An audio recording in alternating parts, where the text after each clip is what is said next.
You know who it is, the horror flick, Digger Ditch, Super 6, Big Mitch. And I'm kicking in doors with 030s. And I'm bringing 28s, 101s because we Vegas sons. It's the Chronicles. And you in the Meadowlands. Yeah, you in the Meadows, man. And you already know what made me. 530. What that mean? Oh, that boy, that's it, baby. Boom. Hubba Dub, Scrub, 22-inch gold Dana Danes, and Big Bolo Yanes could never be on my claims, man. Now, welcome to Vegas Chronicles with the whole Super 6, Big Mitch. And today, like any other day, y'all know what we do. We kick actual factuals with no additives and no preservatives, just raw and uncut. Like what? Like summer sausages and crackers. Y'all already know. Shout out to everybody that's been rocking with my platform, man. And shout out to everybody that's been supporting me. I got another camera and stuff like that I'm going to be setting up, man. So we're going to be bringing better video quality when my girl hook this thing up, man. We got so much stuff in store for y'all, man. 2025 should be a prosperous year for me, God willing, man. And we might be able to take Vegas Chronicles to where it need to be, man. But like I said, this ain't my platform. This our platform. You know what I'm saying? Somewhere where Vegas can have, you know, something that linked them to their past. You know what I'm saying? So shout out to everybody that's been supporting me, man, and encouraging me, man, to keep going where I'm going. You know, I try to correspond with my audience, of course, you know what I mean? Keep them, you know, a part of what I'm doing, man. And I answer questions the best I could. And sometimes people ask me weird, you know, and I ain't gonna say weird, but really hot topics. And one of them is, what do I think about the White Street, Donna Street war? You know, I'm gonna be honest with you. One thing about that, when that happened, I was in the joint, you know, and people think that just because let me address that real fast. People think that just because you in a penitentiary, that you don't know what's going on the street. News flash. People in prison know more about what's going on the street than the actual people on the street. For real. People on the street get the news of what really happened faster in most cases than the people on the street. I swear to God. And a lot of times the perpetrator of whatever happened on the street, they end up in prison with their paperwork. So what really, really happened and the people that really, really did this, it all comes out in prison. People really know what happened in prison. So just because a person is in prison and they got an ear to the street, don't think they don't know what's going on out here, man. For real. But you know, people ask me what I thought about Donna Street versus White Street. I'm going to be honest with you. To really speak on that would be like peeling the scab already off a soul that probably ain't completely healed. And to me, my mission isn't to provoke a flame, you know, put fire on flames, fumes on flames. I don't want to do that. And for me to speak on that, I feel that's what I would do because everybody know what happened in that. I'm not touching that. That's Northtown laundry, and that's laundry that I don't want to deal with. You know, if they choose to talk about that one day, that's on them. Because if you speak on that, you know, you can't speak on it at the expense of not offending someone. That's what I'm saying. And I don't want to really use my platform to offend people like that. You know what I mean? So I don't really want to get into that. Another question of me was asked, do white or Hispanic people that claim black gangs have problems when they go up into the Nevada prison with the Hispanic or white inmates? In some cases, Hispanics have approached other Hispanics that claim black gangs and asked them where they were from because they wanted to know if they was a North Daniel or one of them. But when they found out they were with a part of a black gang, they left that at that. As far as there being any type of animosity, aggression, or something toward them for claiming the black gang, no. The Hispanics in Nevada aren't aggressive like that. They don't, and the blacks outnumber them. Let's just be real. The blacks outnumber the Hispanics on most yards, and they come together. So the Hispanics, I'm not saying they scary. I'm not saying nothing other than they don't dominate in Nevada like they, and I'm not saying they dominate anywhere else. I'm just saying they don't dominate in Nevada. That's all I'm saying. So no, they don't get at Hispanics that for claiming black gangs, and the whites don't either. You know, so no, that's never been an issue. In some cases, there have been, some that have asked them where they were from, and there have been some white people that, had animosity toward other whites that claim black gangs. But did they let their animosity get them in trouble? No. They kept the animosity toward themselves, So it never been those type of issues in Nevada per se, Another question that was asked of me. They got a lot of questions, don't they? Do people who catch serious cases on the street have problems when they go in prison?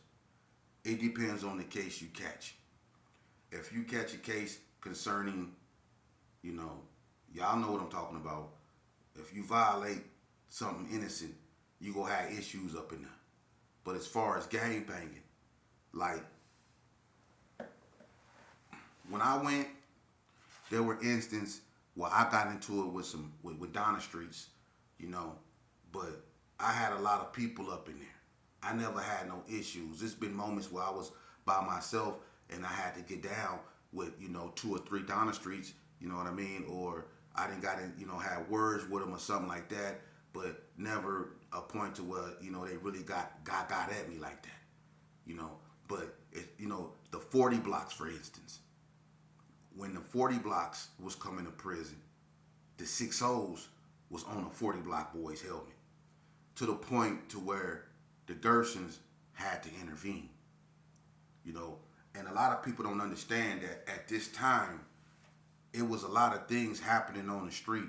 It was a few instances where the Gersons and the 40 blocks got into it on the street, and unfortunately, someone was unalived. It was a few Gersons came to the penitentiary behind that. So the Gersons and the 40 blocks on some occasions went on good terms. So in the penitentiary, on some occasions, the Gersons wasn't rocking with the 40s. It wasn't like they was tripping with them. They just was doing their thing. And the 60s took advantage of that. So when the 40 blocks started coming to prison, the 60s was on their helmets. They started getting at them. It was some 40 blocks that they didn't get at, like Keystone, Head, and probably a few more. But Mac 10, Rob, Look Rocket, and all them, they came to the joint. They had to get down or they got ran off the yard. But this is the problem I had with that whole situation. And I spoke on this. I say, well, at the time that this was going down, everybody remember this, on Indian Springs Yard. Everybody remember this toward the late 90s when the Gersons in the 60s was out there tripping on the street. It wasn't full-fledged, but they was out there tripping. So my thing was, why wasn't the Gersons in the 60s tripping with each other like the 40s and the 60s was tripping with each other in prison? The 6-0s, if a 6-0 got unalived, they wasn't tripping with the Gersons the next morning. If a Gerson got unalived, they wasn't tripping with the 60s the next morning in prison. But if a 40 block come and hit the yard, the 6-0's on his helmet for something that happened way back when. I never understood that. But the 60s and the Gersons was knocking each other off every day, but they not on the yard tripping with one another. See? Everybody remember that. When all that BS was going on the street, Main Love, Chili Sauce, DMC, Eric C., Tall Dog, all them used to play basketball together in the gym. Charles Webb, D-Boy, all them used to play basketball together in the gym when all that BS was going on in the streets with the 60s and the Gerson. Wasn't nothing going on that yard. But when the 40 blocks hit it, the 60s was on their helmet. I never understood that. That's another reason why I tell these youngsters the truth. It's a lot of dudes that want y'all to believe that they was gangster and they was doing all this back in the days. They wasn't, man. It's a lot of cats that wasn't participating. When the Gershons and the Northtown gangsters was tripping, it was a lot of dudes that was hiding from them Northtown gangsters, man. See, that stuff they won't tell y'all. That stuff they won't tell y'all. It was a lot of dudes. I'm not scared to say nothing. That's one thing about me. Not everybody wasn't hiding, but the ones them NTGs wanted, them cats was MIA. You had a handful that was putting in work. BG, Face, all them. They was putting in work. But it was a lot of cats that was MIA. For real, man. Just like in the penitentiary. When we got into it with the North over the football game. I can count on my hand. Me, J-Wag, Desert Rat, Mad Bomber, D Capone, Bam Bam, Jinx. We was the only ones that was willing to ride. And we was all youngsters. But you had so many homeboys on that yard, and I'm not lying. You had an OG that told us he was taking his laundry to Unit 2 and he never came back. Another OG came up and gave us a poker and showed us his hand and told us he couldn't ride because he skinned up his hand in a football game. But what was wrong with the hand you gave us the poker in? Wasn't nothing wrong with that hand. But they basically left us, and it's 1,000 Northtown dudes. You had dudes like Incredible Blue, Stacy Macklemore, Lucky, Cal Folks. You had all these dudes, and that ain't even counting Lil Wash, Snap, Lil Boo, all these cats from Donna, man, Dada, P Baby, all these dudes from the North, man. They had all these cats on the yard, Big Brucey, all these dudes, man. They was gonna smash us, man. And they stuck me.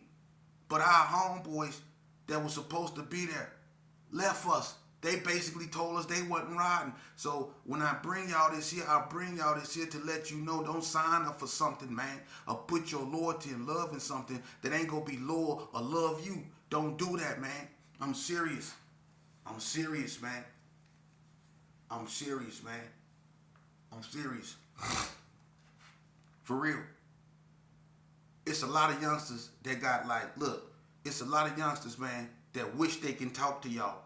That wish they can come and tell y'all youngsters that done been up there 10, 12 years, that came up there when they was 14, 15 years old, that's now in their late 20s or early 30s, that wish they can talk to y'all now and tell y'all that everything that they went up there believing, they was fictitious. Because they found out the hard way, man.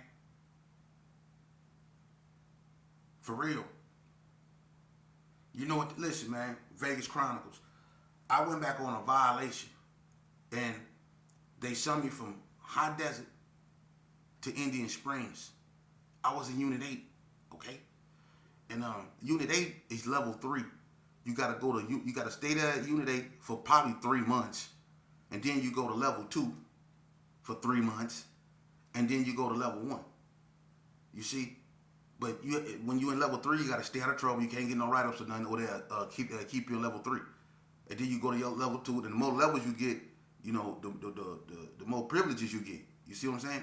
So I go to level 3, right? Now, one thing that I noticed off top, that the prison system has dramatically changed, man. It ain't nothing but youngsters up in there. Click banging basically they took over the prison system. You got dudes running around and hollering, true, and all that old weird stuff, you know what I'm saying? And you got, I don't even know what that is. And then they dressing weird.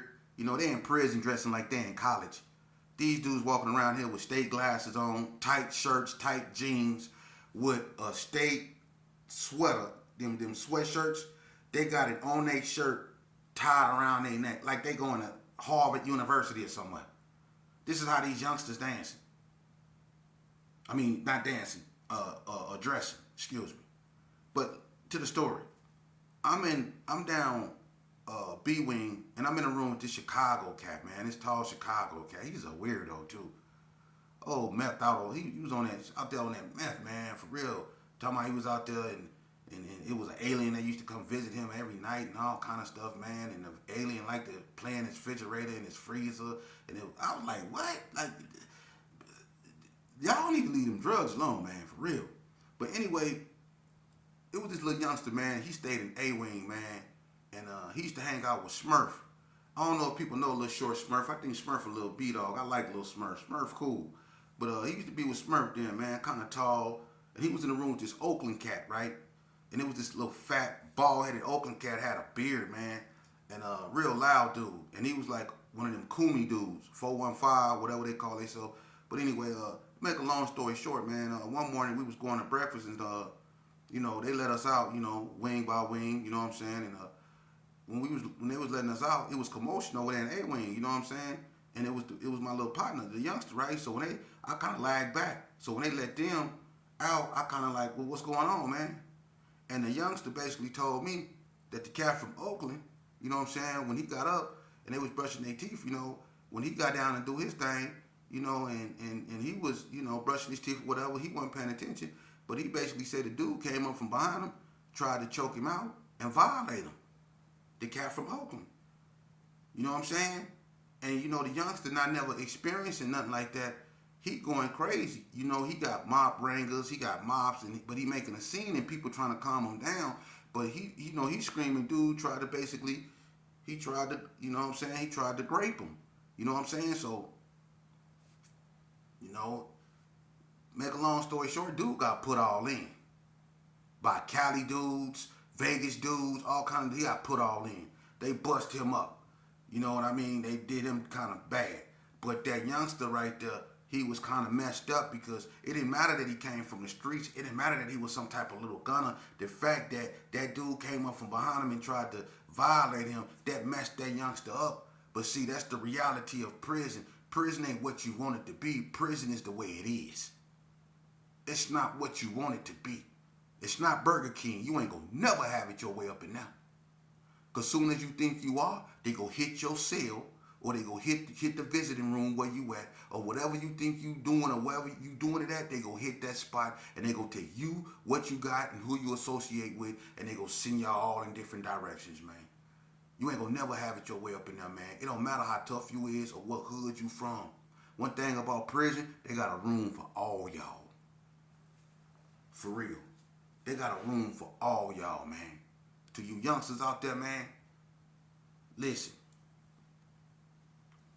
The biggest, best, glorious gift that you could have received if you was lucky enough to be here on Christmas, I hope the best gift that you received was being able to spend it if you still have your mother or father. I hope that was the best gift that you was given, because it was, if only you knew. Being able to wake up with your mama and your father in your life is the greatest gift God could ever give you. So if you was lucky enough to do that, let that marinate, man. You winning. This way you need to be, with your family opening up presents, with your kids opening up presents, man. Not in prison opening up a sack lunch that got a 2 bologna sandwich, a boiled egg, and a little small piece of cake up in there. That's what they opening up for Christmas. That sack lunch. Because they gonna eat dinner at lunchtime. In there. You see? If you out here, be blessed. Don't take it for granted. Because there's some people that don't even know it's Christmas. They under that grass. You see? And I was talking to my partner Muck and Bun Bun. Shout out to them, the ones that gave me my camera. And we was talking about some real things. And man, the fact that a cat from, that grew up in Herbert Gershon, a cat that come from Wrigley Station, a cat from Valley View can come together and we could talk positivity about what went wrong, not just in the game, but what went wrong with us. To be able to talk to dudes like that ain't burnt out, that still got their cognition, that can still think. You know what I mean? It was a beautiful thing. And one thing we learned, man, is dudes out here, they don't tell the truth. They want to be super gangsters. But when people was out here really on that, dudes was hiding, man. People was hiding. They want these youngsters to believe, and they telling their children that they was out here all super gangster and super. No, you wasn't, man. No, you wasn't. No, you wasn't. There was a handful of people out here that was really about their life, man. And 90-something% of them ain't here no more. And the other ones that is, they done found God. Or they just so out the way, you don't even know if they here or not. because they know that everybody wasn't with what they say they with, man. When Vegas was turned up, man, come on, man. They had to change gang units 3-4 times to keep up with the growth of the gangs in Vegas. They went from the Palmer Boys, they went from the Nasty Boys to Johnson & Johnson to the Yellow Jackets to whatever else they done came up with.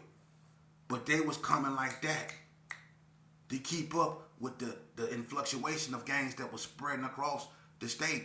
Because at one point, man, gangs was popping up everywhere, man. It wasn't safe on no street. It wasn't safe on Martin Luther King. It wasn't safe on Lake Mead. It wasn't safe on Belzar. It wasn't safe on Comstock. It wasn't safe nowhere, man. You don't know who was going to hit them streets. See, that's the thing, man. Back during them days, you know, it was serious then. When you was rolling the dice if you went to Stop and Shop, because you never know who was going to come up there. But only the real ones went to Stop and Shop. Didn't no scary people go to Stop and Shop. Because ain't no telling who will come up in there. It could be 90 Donnas come up in there. It could be 50 Bloods come up in there. For real. It could be 60 60s come up in there. You never know who will come up in there. It could be 1,000 Gersons come up in there. You never know. So if you went out there in them streets, really in them streets, you didn't go to Stop and Shop. Man, let's just keep it real. Just like if you wasn't really out there in them streets, if you wasn't really putting in no work, didn't nobody know who you was out there in them streets, man. Especially in 89, 90, all the way up to 2000, all the way up to 2003 to when they indicted the 60s. For real. If you wasn't out there in them streets, man, people knew it. I'm going to tell you this shit, man. Hey, youngster, them school buildings here for a reason. They made books for a reason. Use them. Go to school. I shun books. I shun the church. I shun what my mama was saying. I shun what people who love me was saying. And I had to find out the hard way. You don't. You don't. I speak your language. I know what you feel. I know what you've been through. I know what it's like not to have my father. You know, I know what it's like to grow up bitter. I know what it's like to want to blame stuff on people who really don't got nothing to do with what you're going through, man. For real, I know what it's like to try to fill a void. You see, that's unfillable.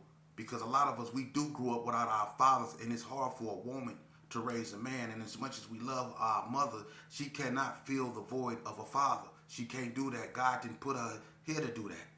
You see? So when a woman have to raise a man, it's hard. And that fathership, you know, that discipline that a person need, we find that in the street. See, our fathers become our big homies. My fathers became people like Dirty Rob, Cornbread, Big Nag, you know what I'm saying? And people like that, Master G, you know. My fathers became people like that, Big Dave Hall. People that looked up to my father became father figures to me. You know, my big brothers was people like Poncho, Tyrone Howe, Donna Ray Page, people like that, Booty Ate, you know, Tony Jordan, Jid, people like that, L.A., Flop, Woodlock, you know, then was my big brothers. You see? So I know how you youngsters is feeling, man. But I'm going to tell you something, man. I'm going to tell you something. When God put his hands on you, sometimes you go feel like you don't fit in no matter what you do. And that's okay. It wasn't meant for you to fit in. And it ain't because something wrong with you. It's because I'm going to tell you something. Sometimes you are worth more than what you settle for.